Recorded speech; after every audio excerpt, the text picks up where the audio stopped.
Idem sa učiť na pondelok angličtinu. Vyberiem si bonus a nájdem nepravidelné slovesá.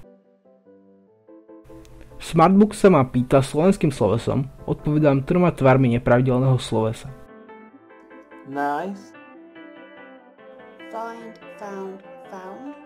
Ak sa pomýlim alebo ho neviem, musím ich napísať správne a zároveň mi tieto slovesá počítač povie po anglicky.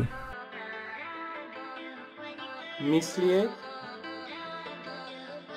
Think, thought, thought.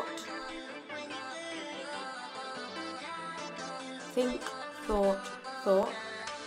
Anglickú výslovnosť si môžem spustiť aj opakovane.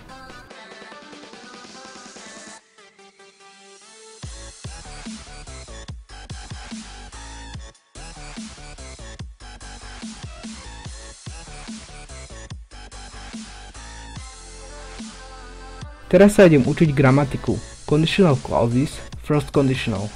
Prečítam si zadanie a vyberiem správnu odpoveď.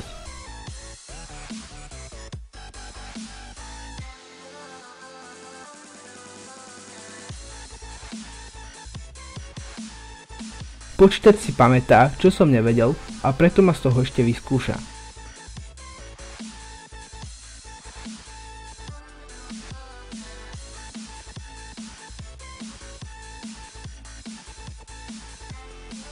Úlohy, ktoré mi robili problém, nájdem aj v problémových úlohách. Pri väčšom opakovaní mi potom stačí zopakovať si iba to, čo mi robilo problémy.